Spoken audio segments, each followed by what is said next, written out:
السلام عليكم ورحمة الله وبركاته. قبل ما نبدأ الفيديو صلى على النبي واذكر الله ألا بذكر الله تطمئن القلوب. المهم، في موضوع عايز أتكلم فيه، ولا محضر له ولا أي حاجة ولا كاتب حتى. أهو ده مقفول أهو، مش كاتب أي حاجة أهو، هيترمى هنا أهو. تمام. المهم بقى، في موضوع، ثانية بس كده، خلي ده هنا كده. المهم، في موضوع يعني لازم نتكلم فيه، يعني عشان بقى كلمة غريب، يعني إيه، الكلام بقى بيتقال كتير يعني ومش ألطف حاجة. بالنسبة للأم اللي بتدعي على عيالها، عندك قلب ازاي تعملي كده؟ بجد والله، اللي هو ايه، انتي بتدعي على عيالك ازاي يعني؟ ما فكرتش في مرة ان ممكن يكون مثلا ساعة استجابة ودعوتك تتحقق؟ فكرتش في مرة بسبب الدعاء ده خلت ابنك النفسية تبقى عاملة ازاي؟ ما فكرتيش ايه الآثار السلبية اللي هتحصل بعد كده؟ ما فكرتيش لما انتي في الرايحة والجاية تدعي عليه ربنا ياخدك، ربنا ياخدك، ربنا يشيلك، مش عارف ايه؟ ما فكرتيش في كده؟ آه، اولا حرام. ده مبدأ مرفوض ده. ما تقوليش ليه. ده حرام. ليه؟ لان انت بتأذي ابنك او بنتك، يعني بنتك او ابنك ايا كان مين اللي بيدعي بقى، الاب ولا الام. المهم خلينا في النقطة ان هي حرام وما ينفعش. ليه؟ النفسية بتبوظ، بتشقلب بحال البيت كله. ممكن ابنك لا قدر الله او بنتك مثلا ده يتحقق فعلا، تمام، وانت مش واخدة بالك، وانت مجرد وقت عصبية بس، انت داعية عليه او داعية عليها. تمام. كسرة النفس بتاعت ابنك او بنتك دي حاجة وحشة. في حاجة كمان برضه، المقارنة. المقارنة ما بين مثلا ابنك وابن خالته، ابنك وابن عمه والشغل ده. طب ليه؟ طب ليه المقارنة دي؟ ما كل واحد يخليه في حاله، كل واحد ليه بيته، كل واحد ليه نظام ماشيين عليه، يعني مش نظام البيت ده زي نظام البيت ده زي نظام البيت ده. ف... فخف والنبي شوية على العيال، وما تقولش بقى لما ابنك مثلا يجيب درجات حلوة، وابن أخته مثلا وابن أختك مثلا معاه في نفس الدرس، تعرف هو جاب كام وانت جبت كام، فتقارني اللي هو ايه، انت ازاي تبقى، ازاي ابن خالتك يجيب اعلى منك، ازاي مش عارف ايه، شوف ابن خالتك وصل ليه وانت وصلت لايه. عايزك تفهمي ان كل واحد مخه غير التاني، كل واحد عنده هدف غير التاني. فبلاش وجه المقارنة ده. وجه المقارنة ده هيوقع ابنك، مش هيخليه واثق في نفسه. تاني حاجة، النفسية هتبقى زبالة. تمام. وبلاش التعامل الوحش، عشان لو تعاملت وحش معاهم اقسم بالله هتندموا والله، يعني خدني ايه وسايسوهم كده. تمام. ده بالنسبة يعني ايه للأمهات والأبهات اللي بيدعوا على عيالهم بيعاملوهم وحش والكلام ده. آه تاني حاجة افتكرت، تاني حاجة بالنسبة للي بيقول احنا جيل فاشل. الجيل الفاشل ده ما تعرفش هو مر بإيه. أول حاجة، الجيل الفاشل ده احنا حضرنا حرب، حضرنا زلازل، وبصوا يعني وشوفنا أيام صعبة، أصعب من الأيام اللي الجيل القديم حضرها. تمام. احنا جيل مش متدلع، احنا جيل شلنا فوق طاقتنا، وشلنا شيلة أكبر من سننا. يعني العيل الجيل ده يعني من هو عنده 19 سنين ينزل يشتغل ويشيل مسؤولية. زمان لأ. زمان كنت بمزاجك بقى تنزل تشتغل، ما تشتغلش براحتك، عايز تكمل في التعليم كمل. أمال في الجيل ده دلوقتي لو انت عيلتك المادية مش أحسن حاجة، لازم أنت مجبر تنزل تصرف على نفسك. تمام. فأنا معاكم إن إحنا جيل، يعني جيل وحش، جيل وحش فعلا. بس زي ما في ناس وحشة في ناس حلوة، فما تظلموش الناس الحلوة دي يعني بتصرفات الناس الوحشة. زي ما في المحترم في الصايع، زي ما في قليل الأدب في المحترم كده، فاهمين؟ في اللي اتعامله وحش وفي اللي معاملته حلوة. والتاني برضو واحنا جيل متدلع. احنا ما اتولدناش في بقنا معلقة دهب، ولا عايشين في قصر، ولا أي حاجة من دي. احنا اتولدنا في بيت اقتصادي عادي جدا، الحمد لله على كل حال. مستورة.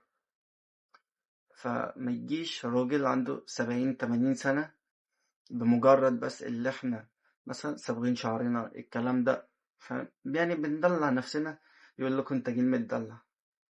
فين الدلع في الأيام دي؟ فين؟ بجد والله فين؟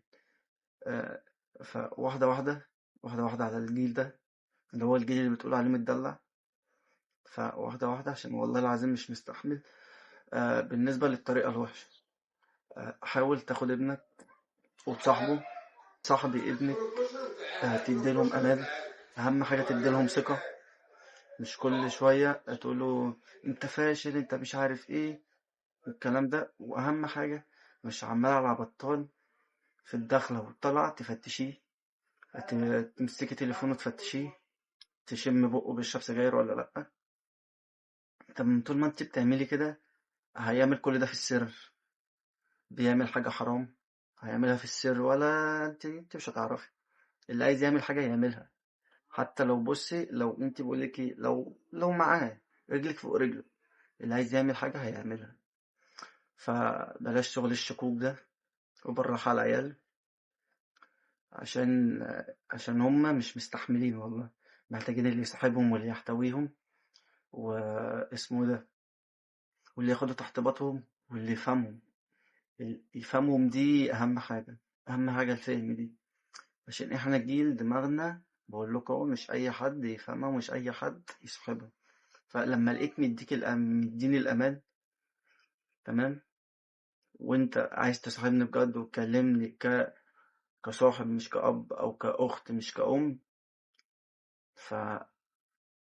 فالموضوع هيبقى بالنسبة لكم يعني حاجة حلوة. ليه؟ مش هنخبي عنكم حاجة، أو أي حاجة تحصل لنا أول بأول، حتى لو وقعين في مشكلة انتوا هتعرفوها أول ناس، مش هلجأ للغريب. وبالله عليكم واحدة واحدة على العيال. أنا ولا مرتب كلام ولا أي حاجة زي ما قلت لكم في أول الفيديو. فبالله عليكم واحدة واحدة، تمام. آه ولو عمل حاجة غلط، مش بالزعيق خالص، ولا انك تسحب التليفون، ولا التنطيط، ولا الشتيمة، ولا اي حاجة. عمل حاجة غلط، ودي على جنب، قول له انت عملت كده ليه، قول لي وانا هوعدك ولا هعمل حاجة ولا اي حاجة. وتديله الثقة، تمنى ما بينكوا ثقة، مش جدار كده عازل ما بينكوا. ما هو الجدار اللي عازل ما بينكوا ده هيبقى فيه عناد. يبقى يعني المعاملة مش هتبقى ألطف حاجة، وفي كلام هيطلع من بق الولا مش أحسن حاجة برضو. ويكون مين السبب؟ انتوا السبب. فانا مش بقول ان احنا جيل ملك خالص، احنا جيل يعني متعفرت. بس محتاجين اللي يفهمنا، محتاجين اللي ياخدنا على قد دماغنا بجد. شفت لما يقول لك ايه، خد على قد دماغه. احنا عايزين كده، خدنا على قد دماغنا يا عم. بس ف... فعايزكم تفهموا. لما نبقى مخنوقين ولا زعلانين من حاجة، ده عليكم بعصبية وبشخيط وزعيق. مش عايزكم تاخدوها اللي احنا كبرنا عليكم، او احنا بقى يعني بقى لينا شخصية عليكم. متحسبوهاش كده. اعرفوا ايه السبب الاول اللي احنا مخلينا كده، وبعد كده اقعدوا اتكلموا معانا، تمام. واحدة واحدة والدنيا هتبقى حلوة. واسمه ايه ده، ويعني هنفتح لكم قلبنا بقى، سواء اي في حاجة في قلبنا، سواء حلوة وحشة الكلام ده. المهم انتوا ايه، تعرفوا بيها. فاللي هو ايه يعني، ما اعملش الغلط ومحدش يعرف الكلام ده واحلها مع نفسي. ما انت كده هتجيب لأهلك مشاكل، ومرة واحدة ممكن تلاقي مصيبة جاية فوق دماغ أهلك. طب وليه؟ هما ما يعرفوش حاجة. هما عارفين عن ابنهم اللي هو ملاك ومش عارف ايه، ورايح فين، رايح المدرسة، جاي من المدرسة، رايح الدرس، جاي من الدرس، رايح النادي، جاي من النادي. طب وليه؟ فحاول ترزمن شوية كده، تمام، وتفهم يعني ايه، تبقى دماغك دي عاقلة. وبلاش شغل التسول والنغم، شغل السجاير بلاش، الفيب بلاش، الحشيش الكلام ده، أي أنواع فيها دخان بلاش. ليه؟ لأن أنت مش هتعمل كده من دماغك. لازم أنت هتصاحب شلة هي اللي هتعمل فيك كده، هتخليك اسمه إيه ده، هتخلّيك تجرّب مرّة و2 و3، وأنت لو سمعت كلامهم هتبقى زيّهم وأوسخ منهم كمان، وحلّيني بقى عقبال ما تتعافى من الإدمان ده، ما هيبقى اسمك مدمن، مش هيبقى اسمك بتشرب سجاير. ليه؟ عشان اللي بيجرّب أول مرّة ده بيبقى تجربة جديدة ومختلفة عليه، فلمّا يقعد يجرّب التانية والتالتة والكلام ده، خلاص أنت بقيت مدمن، ما تقوليش تفاريحي. ف ده المفتاح عشان ما تنزلش، عشان تبطل سجاير ولا عشان تبطل تمشي معصية، مفيش منه الكلام ده، والله ما في منه، اقسم بالله ما في منه. اللي عايز يعمل حاجة غلط بيعملها من غير ما اهله ما يعرف، عادي. بس اللي وصلهم لكل ده انتوا، طول الوقت زعيق، طول الوقت لما بيحكي لكم مشاكله، انتوا فاكرين ان هي مشاكل تافهة بالنسبة لكم، بس بالنسبة له هو اكبر مشاكل في الدنيا، عايز حد يقف معاه ويحلها. بتقسوا عليه، اللي هو انت هتعيش لي دور الضحية. طب وايه لازمته الكلام ده؟ ما انت كده هتطلع ابنك عدواني، تمام، ما بيحبش الا نفسه، مش هيفكر فيكو. معنى الكلمة كده هيبقى قاسي عليكوا قوي، هيوصل لدرجة جحدان انتوا ذات نفسكوا هتقولوا ده جابها منين، ما هو مش من بره، ما هو ما جابش الجحدان ده من بره، انتوا اللي عملتوا كده بسبب اللي انتوا بتعملوه ده. فواحدة واحدة مع العيال، خليهم ليكوا، ما تشوفوش فيهم حاجة وحشة خالص يا رب، وبلاش الدعاء على العيال والنبي، بلاش. وبس كده، والفيديو خلص على هنا. زي ما قلت لكم مش مرتب لحاجة ولا أي حاجة، وصلوا على النبي واذكر الله، ألا بذكر الله تطمئن القلوب. ومع السلامة.